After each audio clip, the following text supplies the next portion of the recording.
শুনলাম এইখানে বসে একটা সামাজিক যোগাযোগ মাধ্যমে পতিত ফ্যাসিস্ট স্বৈরাচারের একটা সহযোগী, নাম নেওয়া তো ঠিক হবে না, তারা ঘোষণা করছে আগামী 13ই নভেম্বর বাংলাদেশে নাকি লকডাউন হবে।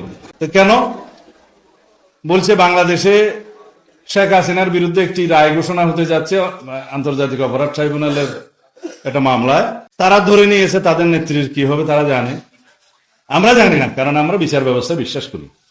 আদালত কি ঘোষণা করবেন, কি রায় দিবেন আমরা তো জানি। আমরা চাই সবাই সুবিচার পাক। সেদিন নাকি লকডাউন হবে সারা বাংলাদেশ। আমি আসলে বেশি বিশ্রী কথা বলতেও চাই না। এখন বাংলাদেশের যারা রাজনীতিতে বিশ্বাস করে নাই কোনোদিন, বাংলাদেশের গণতান্ত্রিক ব্যবস্থায় যারা বিশ্বাস করে নাই কোনোদিন, ফ্যাসিবাদী স্বৈরাচারী কায়দায় এই দেশে দীর্ঘ অপশাসন চালিয়েছে, তারা যাদের মাধ্যমে এই দেশকে করদ রাজ্য প্রতিষ্ঠা করতে চেয়েছিল, তা আল্লাহ রাব্বুল আলামিন তারা তাদেরকে সেই দেশে আশ্রয় দিয়েছে, অর্থাৎ দিল্লিতে তারা আশ্রয় লাভ করেছে।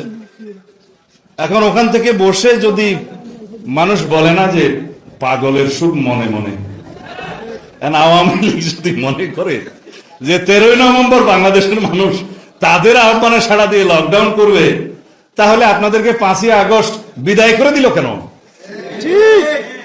এই এক বছরের ভিতরে কিভাবে আপনাদের মনে হলো যে ফ্যাসিস্ট পতিত শেখ হাসিনা এবং আওয়ামী ফ্যাসিবাদী শক্তির পক্ষে বাংলাদেশে লকডাউন আপনারা আহ্বান করবেন আর জনগণ সাড়া দিবে?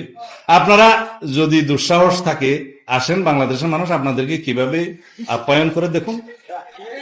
আমরা তো চাই আপনারা এসে বিচারের মুখোমুখি হন, আসামির কাঠগড়ায় দাঁড়ান।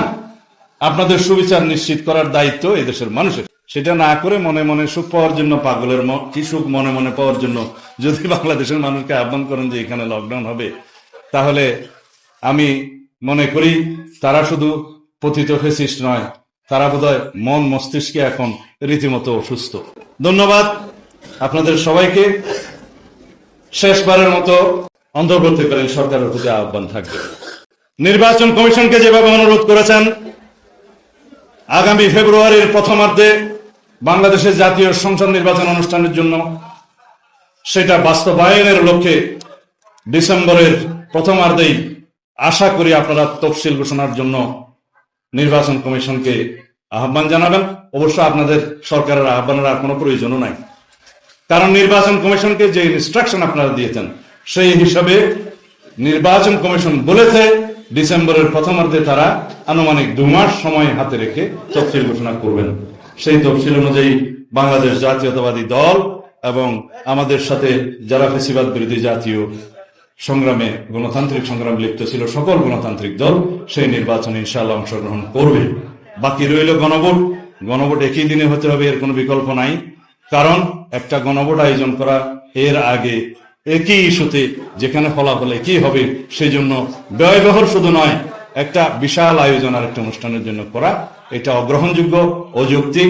শুধুমাত্র আমরা জাতীয় ঐক্যের স্বার্থে একটি জনসম্মতি নেওয়ার জন্য এই গণভোটের প্রস্তাব করেছিলাম এবং সেই গণভোটটা জাতীয় সংসদ নির্বাচনে একই দিনে অনুষ্ঠিত হবে।